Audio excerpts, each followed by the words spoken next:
নমস্কার। আজকে হচ্ছে 29 ডিসেম্বর সকাল 8:14।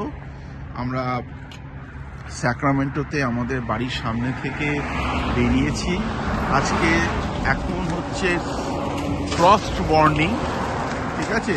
মানে কুয়াশা দেখুন রাস্তায়, সামনের দোকানপাটগুলো কিচ্ছু দেখা যাচ্ছে না। হ্যাঁ, আগে আরও বেশি ছিল। আমার উঠে রেডি হয়ে বেরোতে একটু সময় লাগলো। তা এই কুয়াশাটা দেখুন, এবং ফ্রস্টও ওয়ার্নিং আছে, মানে শিশির পড়তে পারে এখানে। তা এই বৃষ্টি হয়েছিল এই আগের সপ্তাহে। উপরে সিরিয়া নেভেডা পাহাড়ে বেশ বরফ পড়েছে, সেটা আপনাকে একদিন দেখাবো। এখন সিরিয়া নেভেডা পাহাড়টা বেশ পরিষ্কার দেখা যায় এই কুয়াশাটা কাটলে। কিন্তু রাতে টেম্পারেচার নেবে 2 ডিগ্রি হয়েছে, এখনো 2 ডিগ্রি আছে। আর কুয়াশা পড়েছে দেখুন, মানে সাংঘাতিক কুয়াশা। দেখুন দূরে এখন ওই টলার চ্যানেলটা জাস্ট দেখা যাচ্ছে, অন্যদিকে দেখাই যাচ্ছে না। তো এখন একটু বেটার সোমবার, কিন্তু এখন হলিডে সিজন চলছে, সেমনি গাড়ি টাড়ি নেই, নাহলে এখন প্রচুর গাড়ি বেশি থাকতো, তাতে আরও অসুবিধে হতো। আমার একটু পরে একটু অফিস আছে, আজকে দিনে মিটিং টিটিং আছে, সকালে বাজারটা সেরিয়ে নিচ্ছি।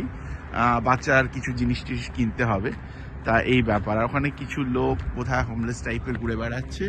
আমি সাবধানে রাস্তা পেরোচ্ছি, তার কারণ হচ্ছে এখানে কুয়াশাটার অবস্থা দেখুন চারিদিকে রাস্তায়। বেরোচ্ছি, কিছু গাড়ি দেখা যাচ্ছে না, তাড়াতাড়ি ক্রস করে যাই। হ্যাঁ, বেরিয়ে গেলাম, কিন্তু দেখুন কুয়াশাটা আপনার দেখেন পুরো ভিজে, চারিদিকে চপচপ করছে পুরো। অপূর্ব, মানে খুব সুন্দর লাগছে। কিন্তু এটা ওই সাথে দার্জিলিং যেন ওয়েদার হয় সেরকম। আর এটা কিন্তু এই না পলিউশনের কুয়াশা বা কিছু, pollution level good.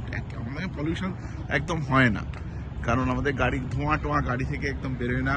Special catalytic converter আছে, স্পেশালি ক্যালিফোর্নিয়াতে পলিউশন লেভেলটা সাবস্ট্যান্সিয়ালি, মানে খুবই লো। পলিউশন এখন ভেরি গুড, মানে বোধহয় এয়ার কোয়ালিটি ইন্ডেক্স 30-40-এর কাছাকাছি AQI, যেটা আপনার ইন্ডিয়াতে এর 10-15 গুণ জানেন, 300-400 থাকে। আমাদের এখানে AQI এখন 30, অনলি 30। কিন্তু জাস্ট কুয়াশাটা দেখুন, এখন আমি এখন এসছি, কি দেখা যাচ্ছে। হ্যাঁ, দেখেছেন পড়েছে। আর একটু আগে আরো ভালো হতো, আরো বেশি দেখা যেত। যাই হোক, তা এখন আমি দোকানের দিকে যাচ্ছি, চলুন রাখছি, নমস্কার।